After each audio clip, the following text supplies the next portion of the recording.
강대강 토론입니다. 국민의힘 최형두 의원 나오셨습니다. 네, 안녕하십니까. 더불어민주당 백혜련 의원 나오셨습니다. 네, 안녕하세요. 네. 뭐 전국이 워낙 막 거칠고 뜨거워서 오늘 두 분 강대강 토론을 통해서도 그런 열기가 또 청취자들께 전해질 것 같은데요. 우선 이 검찰이 경기도 법인카드 사적 유용 의혹 혐의로 이재명 대표를 어제 불구속 기소했습니다. 그래서 5개 재판을 이제 받게 됐는데요. 이 문제와 관련해서 더불어민주당에서 또 굉장히 격앙된 반응, 강력한 비판들이 나오고 있습니다. 백혜련 의원님부터 시작하실까요? 네. 어제 진짜 저도 검찰의 기소를 보고 좀 깜짝 놀랐는데요. 정말 정치적 기소라는 생각을 안 할 수가 없을 것 같습니다. 그러니까 이 사건을 보면요. 지금 이 수사가 언제 끝났습니까? 한참 전에 끝났거든요. 만약에 이 사건이 기소할 사건이었다면 저는 그때 기소했었어야 된다고 봐요. 그냥 가만히 한마디로 수사는 진작에 끝난 상태에서 묵혀두다가 이 공선법으로 1심 유죄가 되니까 옳다구나 하고 이런 식으로 기소를 한단 말이에요. 이런 식의 기소는 정말 검찰권의 남용이라고 볼 수밖에 없을 것 같고요. 그렇기 때문에 진짜 이 검찰이 비판받는다. 이렇게 말할 수 있을 것 같아요. 그리고 이 사건 같은 경우는 법카의 사용자가 이재명 대표가 아닙니다. 그 밑에 이제 비서진이나 보좌진들일 거 아니에요. 그렇다고 한다면 이 사건이 성립하기 위해서는 이재명 대표에게 보고가 됐다든지 사전 얘기가 됐다든지 그런 것들에 대한 명확한 증거가 있어야지만 기소할 수가 있는 거예요. 근데 그런 증거가 있다는 얘기는 제가 한 번도 못 들어봤어요. 그냥 알 수 있었을 것이다. 이런 식의 그 정황에 의해서 기소를 한 것으로 보입니다. 근데 그렇게 기소를 했다고 한다고 보면요. 검찰의 이론 논리면요. 김건희 여사의 도이치모터스 주가 조작 의혹은 절대 무혐의 처리할 수가 없어요. 그 검찰에서 그때 이 김건희 여사의 도이치모터스 주가 조작 의혹을 무혐의 발표를 하면서 어떻게 했냐면 김건희 여사가 주가 조작을 전혀 알지 못했고 법원에서조차 인정된 8만 주 주식 통장 매매 거래에 대해서는 김건희 여사가 권 전 회장으로부터 매도 요청을 받고 주문을 제출했다고 하더라도 뭐 거래가 이례적인 것으로 보기 어렵다. 그리고 실제로 그러니까 의심할 수 있는 정황은 있겠지만 실제로 여러 가지 봐서 인식하기 어려웠다는 이유로 무혐의를 했거든요. 근데 그런 정도라고 한다면 이 법카 이거를 기소한다? 검찰의 논리 그 도이치모터스 주가 조작을 무혐의했던 그 논리 그대로 를 주장한다면 절대 할 수가 없습니다. 근데 안전이 기울어진 운동장인 거죠. 잣대가 김건희 여사의 사건을 무혐의시킬 때의 논리와 지금 법카를 이재명 대표 기소할 때 논리는 완전 정반대라고 볼 수밖에 없고 유권 무죄 진짜 무권 유죄 이 논리로 볼 수밖에 없을 것 같습니다. 네, 일단 거기까지. 네. 최형두 의원. 그만큼 이재명 대표 부부에 대한 수사가 힘들고 어려운 과정을 거쳤다고 봐야겠죠. 그리고 점차 이게 지금 법원에서 예컨대 뭐 변호인을 통한 반박이라든가 또 증거 채택이라든가 이런 것들 때문에 수사가 점점 어려워지고 있습니다. 특히 이전에 그때 놀랐는데 조국 장관 당시에 수사할 때 보면은 영장을 집행할 때도 다 하는 게 아니라 한 장 한 장 변호사랑 이제 입회하에서 그 예컨대 PC에서 뭘 보더라도 이건 뭐 압수수색 영장의 대상 범위다 아니다 뭐 이렇게 낱낱이 구분하면서 하기 때문에 수사하기가 그동안 그렇게 힘들어졌습니다. 힘들어졌고 또 하나 검찰의 수사팀을 굉장히 약화시켜 놓았습니다. 그래서 OECD 그 부패 그 정부 부패 같은 것을 조사하는 그런 OECD 위원회에서 한국에서 이렇게 이른바 금수완박이라는 게 부패 조사 역량을 약화시키는 거 아니냐라는 그런 걱정을 해서 한번 한국을 방문하기도 했었죠. 이런 사안인데 어쨌거나 뭐 검찰이 야당 대표 눈치를 봤을 수도 있겠고 그런데 이제 이게 이 사안은 그 여사팀인가 하는 이게 내부 고발에서 나오지 않았습니까? 여사팀 7급 공무원인가 9급 공무원이 사모님 팀? 예, 사모님 팀. 예, 사모님 팀. 요즘 여사팀 그러지 사모님 팀이 더 높아 보이네요. 사모님 팀이 이제 중에서 이제 뭐 누가 지시하고 누가 조명현 씨 누가 그걸 직접 심부름을 하고 공익제보를 가다가 해서. 예. 뭐 어떻게 해서 내부 고발로 해서 이제 시작된 사건입니다. 해보고 보니까 이 경기도에서도 후임 이 김동연 지사가 조사를 하게 되고 했던 사안이고 어쨌거나 이거는 뭐 법인카드 이건 우리 청문회에서도 계속 문제되는 거 아닙니까? 법인카드 사용 내역이 우리 방송통신위원회 위원장 그 청문회에서도 3일 내내 그냥 그걸로만 했을 거예요. 아무튼 여야 모두 이 법인카드 사용에 대해서 이제 좀 철저하게 경각심을 가져야 되겠다는 거고 이 내용은 당시에 대부분 알려져 있죠. 뭐 회를 몇십 인분을 먹느냐 그리고 차가 왜 그게 부부가 같이 사용하느냐 사실 이 관용차 사용 문제 이거는 이전에 한 우리 당의 총리 후보자가 낙마하는 중요한 사유가 됐습니다. 부인이 한번 그 차를 타고 어디 강의를 갔다 오는 그런 사실이 이제 나타나고 하는 바람에 굉장히 큰 비난을 받고 그만큼 이 문제 기준이 엄격해서 아마 이번 이 기준으로 법인카드 사용 범위라든가 또 관용차의 사용 범위에 대한 엄밀한 기준 같은 게 세워져야 될 것 같고 예. 이건 어떻게 보면은 저는 한편으로는 우리 백 의원 말에 공감하는데 요즘 검찰이 수사를 왜 이렇게 늦게 하며 왜 이렇게 기소를 늦게 하는지 그 좀 안타깝습니다. 아니, 그러니까 늦게 뭐 수사가 어려워져서 시간이 걸린다는 건 이해할 수가 있는데 수사가 끝나면 그 수사의 결과를 토대로 빠르게 결정을 내려야 되는 겁니다. 그런데 그 결정 자체만을 지금 이 시점에 했다는 것이 가장 큰 문제점이죠. 이 사건 같은 경우는 경찰에서 무혐의를 했던 사건이거든요. 경찰에서 무혐의한 사건을 검찰에서 가지고 가서 계속 가지고 질질질질 끌고 있던 거예요. 그리고 수사도 전혀 최근에 이루어진 수사가 하나도 없습니다. 이미 몇 달 전쯤에 결론이 정해져 있는 사건이에요. 이게 이제 검찰은 이렇게 이야기를 해내 보니까 14일 날 그 김혜경 씨 부인이죠. 이재명 대표 부인 이른바 사모님의 1심 판결이 있었지 않습니까? 그때 수원지법 공직선거법 위반 혐의로 기소된 김 씨에게 벌금 150만 원을 선고했는데 이게 이제 그중에 그게 150만 원이 선고된 이유는 그 법인카드 사용 내역 중에 아주 일부인데 그게 이제 선거법 공소시효 범위 내에 있는 것만 하다 보니까 그 내용이라고 합니다. 그래서 이 대표의 성남 자택에 배달된 샌드위치와 과일 등은 경기도가 일괄 결제했다. 그래서 경기도가 예산이 유용된 사실을 인정했다. 그래서 이제 이게 하나의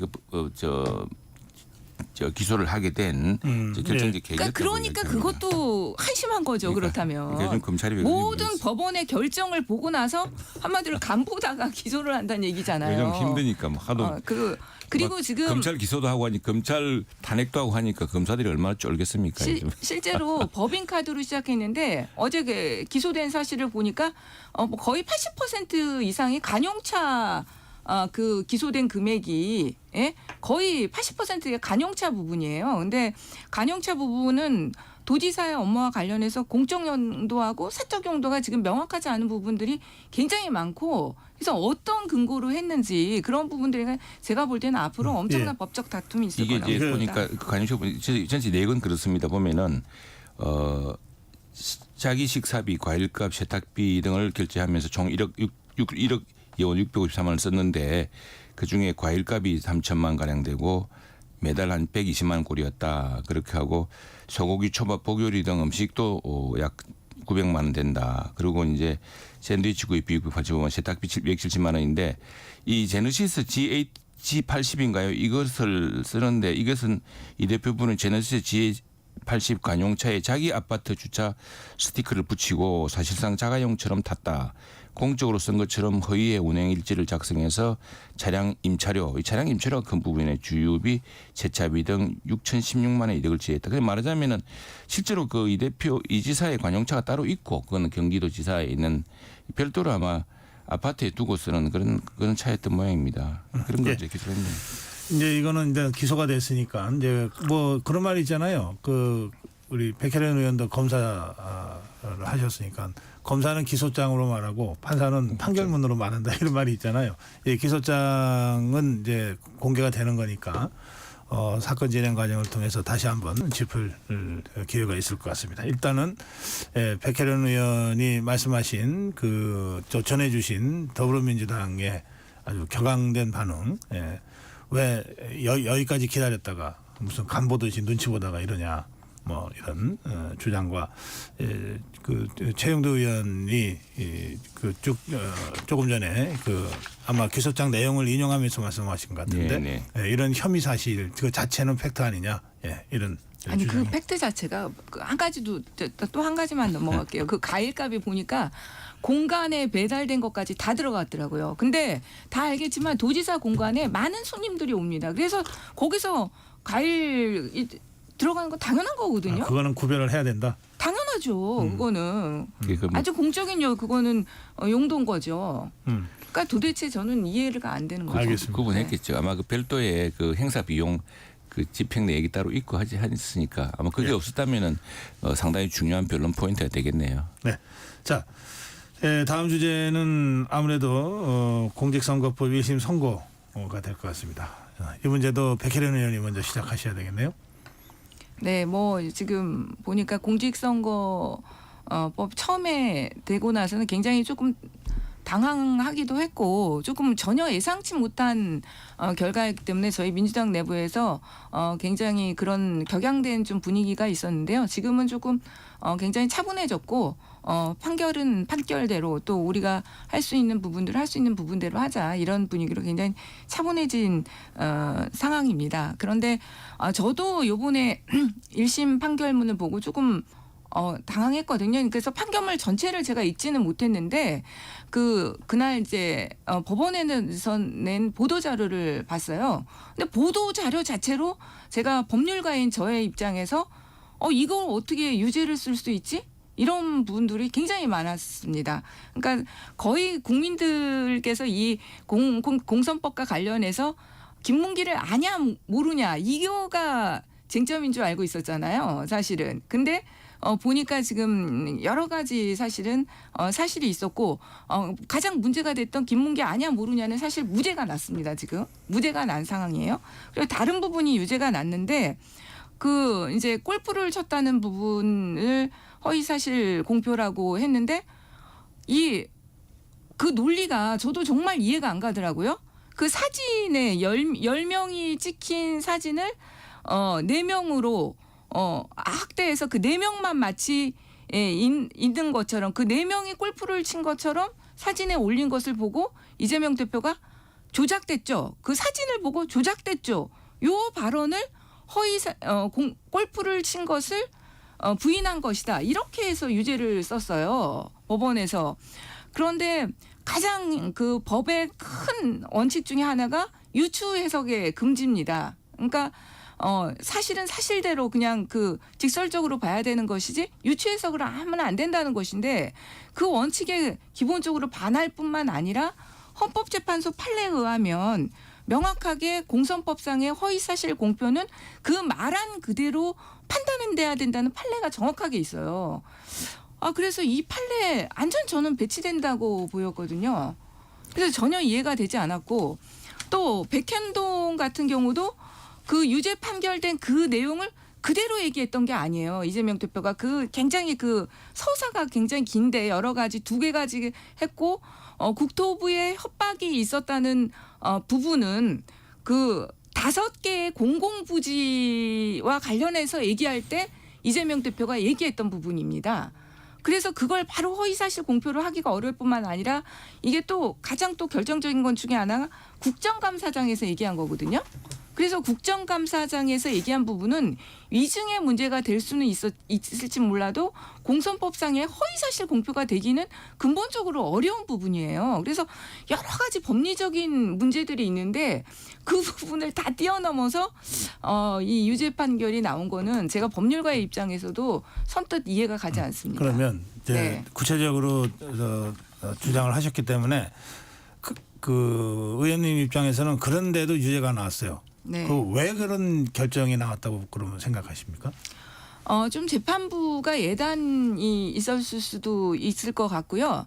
제가 볼 땐 이 사건이 많이 재판부를 오염시켰던 부분들이 있을 것 같습니다. 왜냐하면 장기간 재판이 진행이 됐지 않습니까? 근데 이재명 대표가 처음에 기소됐을 때는 사실 굉장히 어떤 전국의 상황이 좋지 않은 부분이 많았어요. 사실 그때는 윤석열 대통령이 처음 대통령이 되고 또 이재명 대표에 대해 만연 사냥식에 정말 사법적인 계속 수사와 기소가 이루어지던 시점입니다.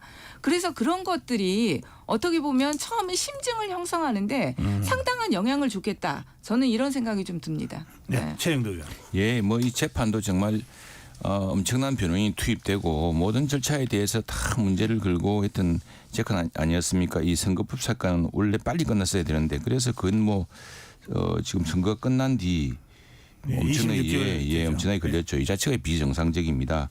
근데 이제 보면은 김 씨를 모른다 할 때 그때 한번 한전을 인용해 가지고 이 대표가 한전의 임직원들이 정말 붕괴했던 적이 있습니다. 뭐 내가 한전 사장이면 한전 뭐 밑에 부하를 많으냐라고 했나요? 뭐라면 누가 그 한전 부하의 비리를 내가 책임져야 되느냐 뭐 이래가지고 한번 난리가 난 적이 있었는데 왜 멀쩡하게 일 잘하는 한전을 금형하느냐 그래서 난리 난 적이 있었는데 말하자면 내가 부하를 어떻게 일일이 아느냐 이제 이런 이야기를 했는데 거기에 대해서는 재판부가 사람을 안다 모른다는 것은 일종의 그 주관적 판단 행위이기 때문에 그걸 가지고서 허위사실 금지라고 하기는 어렵다라고 봤습니다. 그렇지만 그걸 강조하기 위해서 함께 골프 치지 않았다. 왜냐하면 김문기 씨인가 네. 정은 중에 오늘 함께 골프도 치고 뭐 내가 카트도 어떻게 하고 뭐 이런 구체적인 얘기가 있으니까 딸한테 보낸 영상. 예. 그걸 이제 부인하면서 없었다라고 했던 것은 아주 구체적인 거짓말이다 그런 것이고요. 다음에 그 백현동 이제 그딴 그게 결정적이었습니다. 이제. 이게는 국토부 요구가 아니고 이 대표 스스로 용도 변경 결정했는데 여기 보면 여기에 이 대표의 성남시장 때 그 성대위원장을 했던 김인섭 씨라는 사람이 한꺼번에 이 사업을 맡으면서 용도 부지 용도가 4단계 상향이 되었습니다. 그리고 이 김 씨가 2심까지 해서 최근에 5년형 5년을 받고 2심까지. 그래서 그게 이제 이게 불리한 상황이 된 셈이죠. 백현동 부지가. 왜냐하면 이 사건 자체가 이 대표 주장과 달리 김 씨가 직접적으로 관련된 사실이었고 또 성남 공무원들 모두가 국토부로부터 그런 압박을 느낀 적이 없다고 정언했기 때문인데요. 어쨌거나 이건 뭐 재판부로서는 이 선거 때 허위사실 공표로 민의를 왜곡하고 대의민주주의 본질을 훼손했다. 사실 선거 때 거짓말은 굉장히 중대한 범죄입니다. 그래서 그 죄책이 무겁다고 했고요.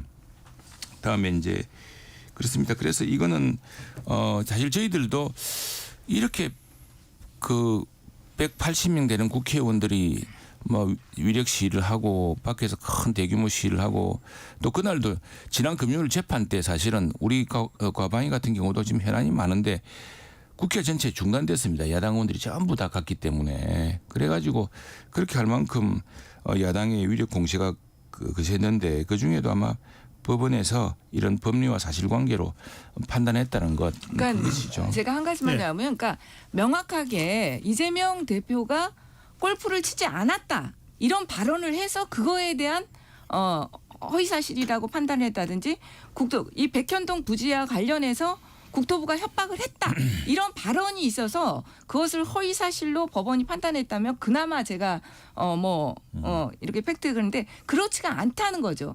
그런 발언이 직접적으로 없었음에도 불구하고 이런 저런으로 산단론법을 구성을 해서 그런 발언을 한 것으로 보인다 이런 식으로 해서 법원이 한마디로 유죄 판결을 한 거예요. 그렇기 때문에 기본적으로 법원 가장 유추해석 금지 원칙이라든지 이 판례에 의해서 정립된 직접적인 발언을 상대로 해야 된다. 이거에 배치된다는 논리를 제가 말씀드리는 거고 사실 그러니까 그 윤석열 대통령 같은 경우 도이치모터스 주가 조작과 관련해서 한 푼도 뭐 이득을 받은 게 없다. 명확하게 이렇게 얘기를 했잖아요.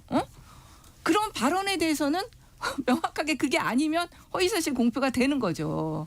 네. 근데 1심 모터스 사건인가 1심 판결을 보면은 그 검찰이 이제 그 주장을 했어요. 그 검찰은 이제 문재인 정부 때 검찰이 당시에 김건희 여사하고 윤석열 당시 검찰총장을 압박하기 위해서 거시기 수사를 했을 때 그걸 해서 그게 한 20매덕 이익을 본 것처럼 이렇게 점검 목록을 내놓았는데 그때 1심 재판부가 이것은 이득의 규모가 아니라 거래 과정상의 그 나타난 정감의 규모여서 실제로 이득을 본지 그거는 여기서 알 수 없다라고 1심에서 판결한 적이 있습니다. 지금 아까 우리 백혜령 의원 말씀하시면서 사실은 충격을 받았다, 그 격앙됐다. 근데 그게 조금 지금 이제 진정된 상황이다 이렇게 이제 설명하셨는데 그래서 제가 이 질문은 뭐 길게 토론할 생각은 없습니다만 그래도 워낙 이 모든 언론이 보도했고 또 사실은 이 발언 때문에 충격받은 분들도 계세요.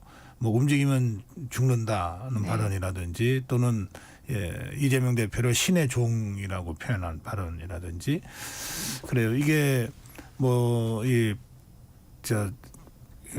재판 선고된 직후에 또 장외 집회에서 선고 직후는 아니군요. 선고는 15일 있었고 장외 집회 16일 있었으니까 그 장외 집회의 어떤 어떤 분위기 속에서 나온 발언 아니냐 이런 설명도 있긴 있었습니다만 이건 어떻게 보십니까? 그리고 이게 결과적으로는 이제 선거법 1심의 그 의원직 박탈형, 그 피선거권 박탈형에 해당되는 형이 나왔기 때문에 당내가 상당히 어지러워지거나 또는 균열이 있을 수 있다라고 하는 이제 여러 전망에 대한 이제 경고성 발언의 성격이 있잖아요. 그러니까 실제로 당 분위기는 어떤 건지 이런 부분에 대한 말씀을 좀 해주시면 좋겠습니다. 네, 그러니까 뭐 어제 최민희 의원님께서도 너무 세게 말했다 이렇게 하고 또 사과의 글을 페이스북에 올린 걸로 알고 있어요. 그래서 지금 저기 말씀하신 것처럼 당시 진짜 좀 격앙된 분위기 야외 집회에서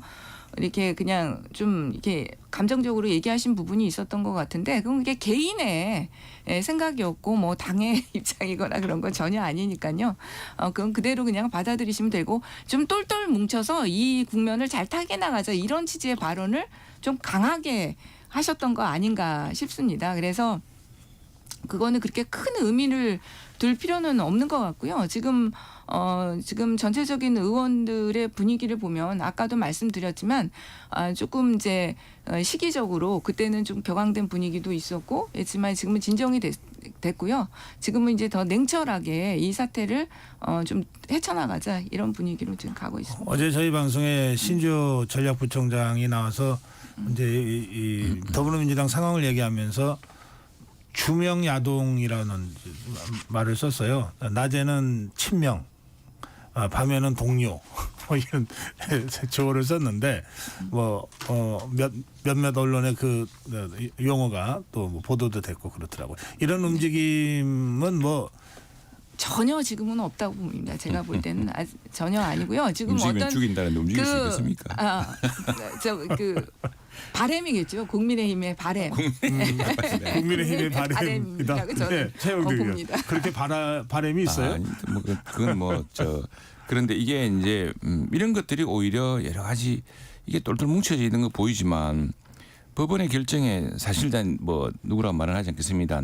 민주당 내부에서 들은 이야기입니다. 이 사실은 민주당 내부에서도 우리가 그렇게 장외 집회를 대거 크게 벌리고 법원 앞에 가서 이렇게 하고 국회의원들이 연명을 해서 법원에 뭐 단언설한 형식으로 압박을 가하는 게 재판에 안 좋을 수도 있다. 이것은 오히려 이재명이라는 지도자에 대해서 법원 전체가 굉장히 안 좋은 인식을 가질 수가 있다. 오히려 내가 억울하고 당당하게 이렇게 하는 모습이 나을 수가 있다. 왜냐하면 법원이 이번에 고심이 깊었을 거라고 봅니다. 왜 그러냐면 우선은 현실적으로 180명 의원을 가진 야당의 대표인데다가 이게 1심 판결이 이대로 나면은 제1당 민주당에게 440매덕이라는 이 선거 때 준 보증금을 지금 다시 받아야 됩니다. 이게 뭐 한정당의 재정 기반을 무너뜨릴 수 있는 사안인데 그러니까 이게 저는 그래서 이 법안을 좀 고쳐야 된다고 생각합니다. 이게 적극적으로 정당이 무슨 개입해서 사주하고 한 것도 아닌데 어떤 후보자가 부지불식간에 후보자가 반복적으로 몇 차례 한 것. 그러니까 정당이 통제할 수도 없었는데 그 후보자 했던 발언 때문에 선거 전체를 그러니까 책임지어서 선거 보전금을 400 몇십원 내면 아무리 민주당이 제1당이라고 하지만 알겠습니다. 그거 어떻게 감당하겠습니까? 네. 그랬는데 지금도 이렇게 자꾸 발언 나올수록 법원에서는 이건 이제 옳고 그름의 문제. 우리가 좀 여러 정황을 고려하려고 그랬는데 이러다가 우리를 급박하는구나. 이런 것들이 오히려 예. 역작용을 일으켰다. 그런 인식이 있더라고요. 지금 환수의 예상액은 434억으로 그렇게 알고 있습니다만 어쨌든 이 제도 자체가 좀 문제라고 하는 지적은 이 사실은 여야가 복고치면 되는 일인데요. 네, 그런 부분들은 앞으로도 뭐 선거법이 사실 문제가 있는 조항이 굉장히 많습니다. 그래서 앞으로도 그건 계속적으로 우리 여야가 합의하면서 좀 논의해가면서 해야 될 두 것 가지 이제 같아요. 적극적으로 네. 후보자 본인이 선거를 해가지고 근데 그거는 다 환수를 해야 됩니다. 근데 교육감 선거 같은 게 그렇죠. 그건 정당 공천이 아니었으니까. 근데 그거 다 안 내고 있어요. 그걸 갖다가 예 그런 것들이 이제 문제가 되고 있습니다. 네. 다음 주제로 가겠습니다. 이 명태균 사건 지금 명태균 씨와 김영선 전 의원이 구속된 상태입니다. 수사가 계속되고 있는데 어떻게 보십니까? 이 수사는 백혜련 의원?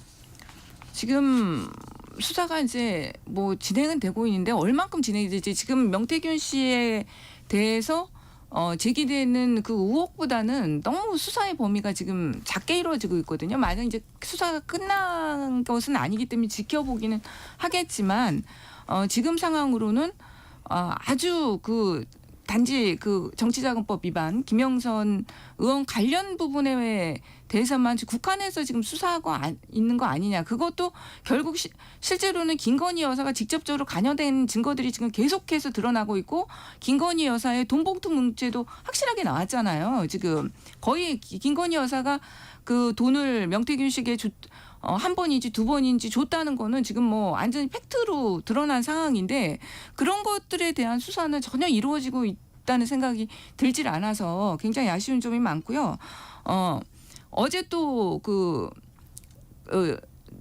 폭로된 것 중에 하나가 윤한호 의원이 명태균 씨한테 전화해서 대통령이 대노하는 그 관계를 절연했다는 그 녹취록만 좀 풀어주면 어떻겠냐 이렇게 했다는 게 또 나왔잖아요.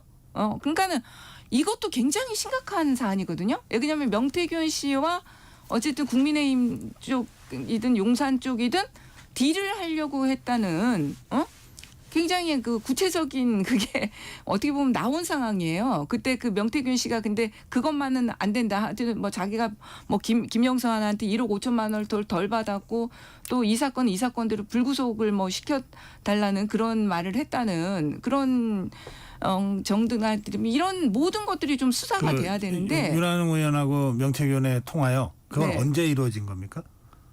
최근입니까? 최근으로 알고 있습니다. 최근에 네, 이 사건이 터진 이후에 그걸 수습하는 과정에서 딜을 시도했다는 통화라는 거죠. 네. 네. 그게 이제 어제 저 언론 보도에서 제가 봤거든요. 그러니까 대통령의 육성이 나온 이후에 대통령이 나는 김영선이야. 그 육성이 나온 이후에 윤한홍 의원이 명태균 씨와 통화를 했다는 게 어제 보도에 나왔죠. 그러니까 그러면서 이제 대통령이 그 절연을 선언했다는 거 아닙니까? 뭐 한번 그러니까 그 육성을 좀 틀어달라. 알겠습니다. 뭐. 예. 그러니까 윤한홍 의원과 명태균의 그 통화 내용이 그 나온 겁니까? 아니면 그런 얘기가 있다? 명태균 씨가 지인하고 그 부분에 대해서 통화한 게 어제 나왔죠. 그게 녹취록에 나왔다는 거죠? 알겠습니다. 명태균 씨가. 잠깐 쉬었다 다시 보겠습니다.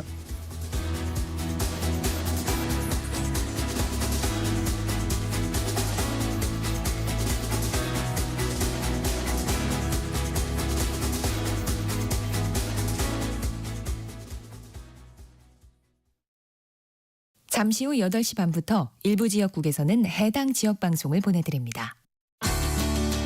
워렌 버핏은 가치 투자, 필립 피셔는 성장주 투자, 피터 린치는 장기 투자. 방법은 달라도 목표는 하나. 성기영의 경제쇼가 성공의 길로 안내합니다. 깊이 있게, 명쾌하게, 지금 이 시대 경제에 관한 모든 것을 알려드립니다. 평일 오후 4시 5분 성기영의 경제쇼와 함께하십시오.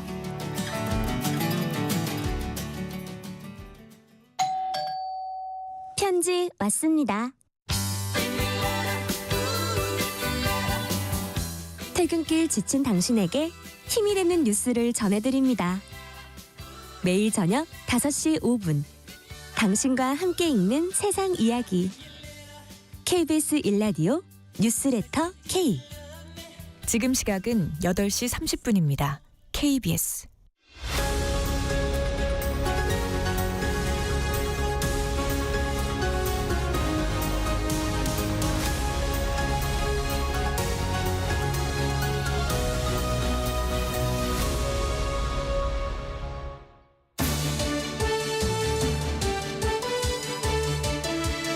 네, 강대강 토론 진행하고 있습니다. 국민의힘 최영도 의원, 더불어민주당 백혜련 의원과 함께하고 있습니다. 조금 전에 더불어민주당 백혜련 의원의 명태균 사건 관련된 발언이 있었습니다. 최영도 의원, 예. 사실 이 좀 윤한홍 의원 얘기가 처음부터 좀 나왔는데요. 그 윤한홍 의원이 명태균에 대해서 좀 부정적인 의견을 가지고 있었고 그것 때문에 윤한홍 의원과 명태균 씨 사이가 좀 불편했다. 뭐 이런 등등의 얘기가 있었는데 그 지역이 마침 우리 최영도 의원 지역이잖아요. 예, 아마 이제 그 바로 옆 지역이죠. 윤한홍 의원. 예. 그 윤 의원이 이제 그 명태균 씨가 이 대통령 후보와 이렇게 서로 연락하고 하는 사이라는 것을 아마 뒤늦게 어디서 알았던 것 같아요. 그게 이제 어디서 마산을 방문했을 때 아마 명 씨가 이제 이렇게 후보랑 근접하려고 했던 것을 보고서 그 관계를 눈치를 채고서 대통령 후보 당시 후보인지 당선인지 그랬을 겁니다. 후보였겠네요. 가까이 하지 않은 것이 좋겠다. 동네에서 이런저런하다. 뭐 이런 여론을 전했던 것 같습니다. 이제 그게 이제 그 뒤로 좀 관계가 바뀌고 하면서 아마 좀 그러니까 윤한홍 의원은 이미 오랫동안 그 지역 창원에서 활동해온 명태균 씨에 대해서 그렇죠. 나름의 판단을 하고 있었다는 그렇습니다. 뜻이죠. 예. 그렇죠. 이게 저는 이 사건을 보면서요. 우리 정치의 뭐랄까 후진성 같은 걸 보여주는 건데 우리 정치가 왜 그러냐면 이제 이분이 사실 이제 여론 분석 전문가, 영어로 하면 폴스트고 여론 분석, 공천들을 여론조사로 많이 하니까 여론조사 전문가들이 많이 개입을 합니다. 그런데 저는 이 공천제도도 한때 민주당과도 이런 논의가 있었는데 우리도 한국형 오픈 프라이머리를 해서 뭐 선관위가 좀 예비 선거부터 관리해서 그렇게 될 경우에 이런 뭔가 부정확한 여론조사가 개입하고 이걸 가지고서 영향을 미치려는 사람들이 영향이 줄어들게 됩니다. 그래서 뭔가 제도적인 방안이 강구돼야 되고 그다음에 우리 정당에서도 사실은 공천을 확정해 주지만 그 과정에서 후보들을 훈련시키지는 않거든요. 후보들의 준비라든가. 그러다 보면 정치 초년생들, 정치들이 이제 좀 오래 하면은 물론 이제 그 다음에 뭐 더 큰 자리에 도전하는 사람들은 또 새로운 수요가 있겠지만 처음 해보는 사람들은 이 도대체 어떻게 해야 될지 잘 모릅니다. 그러면은 쉽사리 동네 사람 말에 휘둘려요. 근데 뭐 여론조사를 해보니까 당신 불리하게 나왔더라. 뭐 이걸 이렇게 하면 된다. 저렇게 하면 뭐 이렇게 하면서 영향을 키우다가다 보니까 이제 그러다 보면은 이제 이런 사람들이 자기 영향력을 가시하기 위해서 나 대통령이랑 친하다. 뭐 이래 되는 건데 그런 후진적인 방식. 그래서 선거 캠페인도 이제 본격적으로 좀 프로들이 나와서 검증된 사람 미국에서는요. 저 사람이 주지사 후보가 될 것이냐, 저 지사가 주지사가 될 것이냐, 상원의원이 될 것이냐, 하원은 될 것인가를 보면 어떤 회사가 그 사람을 후보 돕기로 했다가 결정이 되면은 대충 보인다고 합니다. 네.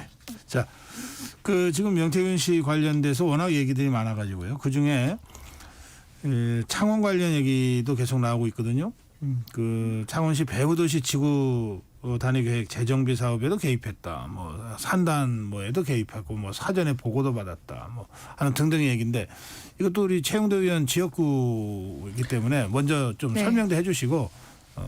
예, 이 국가 산단 지등이라든가 창원시에서 그거는 사실은 창원시에서는 오랫동안 논의되고 지역 언론에도 자주 보도되고 했던 내용입니다. 이제 보통 영향력을 과시하는 사람들은 사후에 그 결정 과정에 모두 자기가 개입했다라고 주장하는 법이고 그게 이제 사실은 이제 수사 과정에서 밝혀지겠죠. 얼마나 개입했는지 밝혀지겠지만 그러나 이거 특히나 대부분이 보면은 이제 명태균 씨가 지인들한테 말하자면 이야기하는 거 아니겠습니까? 자기가 내가 이런저런 정도의 영향력이 있다고 과시하거나 그걸 뭐 강조하는 과정에서 나온 이야기들이기 때문에 실제로 영향력을 끼쳤을지는 좀 변론으로 봅니다. 근데 그거는 아니죠. 이게 그냐면 지금 드러난 사실들에 보면 공무원들 자체가 명태균 씨한테 가서 보고도 하고 같이 산다는 그 부지 둘러보고 뭐 이런 것들이 지금 다 밝혀지고 있잖아요. 그러니까 실제로 이게 허황된 게 아닙니다. 그냥 명태균 씨가 그냥 혼자 과장되게 했던 것이 아니라 실제로 공무원들과도 함께 움직였다는 거죠. 그러니까는 실제로 명태균 씨가 이런 창원의 지구 단위 계획이라든지 그리고 산단이 직접 개입했다는 증거들이 이제 속속 드러나고 있고요. 그게 그동안 명태균 씨가 과장되거나 그냥 허황된 얘기만 했던 건 아니라는 거는 그 밝혀지고 있는 공무원들이 거죠. 창원시 공무원들. 네네. 그건 좀 약간 맥락이 다른데요. 명태균 씨가 김영선 의원 당선을 이제 도운 건 사실이지 않습니까? 당선을 어쨌든 선거운동 때마다 진해에서 21대 선거에서 진해에서 예비 후보 때도 도왔고 그 다음에 이제 보궐선거에도 이제 뭐 도왔다고 지금 이렇게 하고 있는 것인데 그래서 사실상 보좌관처럼 그 김영선 의원 사무실에 자주 오고 그러면 공무원들은 이제 국회의원 해당 지역 국회의원 더구나 창원시가 또 창원특별시 시청이 의창구에 있습니다. 그러니까 의창구 국회의원 더구나 5선 국회의원이기 때문에 이 영향에 대해서 굉장히 크게 생각하고 창원시 공무원들이 이제 김영선 의원한테 보고를 하러 오면은 그 김영선 의원 자리에 이때 배석을 했다는 겁니다. 배석을 하고 또 김영선 의원에게 안내할 때 같이 따라가고 그랬다는 것이고 그래서 아마 공무원들 중에 물론 일부는 김영선은 보좌관 역할이라고 생각을 하고 거기에 대신 이야기했을 수는 있겠지만 실제 보좌관은 그야말로 아니었죠. 그러니까 아니었죠. 비선실세잖아요. 아니었는데 비선실세. 한동안 김영선의 비선실세. 예. 아니면 실제로 공개적으로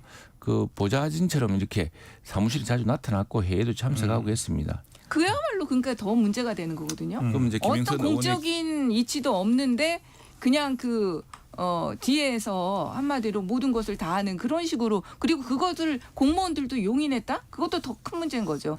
그 최순실과 다를 바가 없는 거잖아요. 그럼 최순실 같은 경우도 그러니까는 아니고 거기 밑에 그 당시 청와대에 있던 비서관들이랑이 다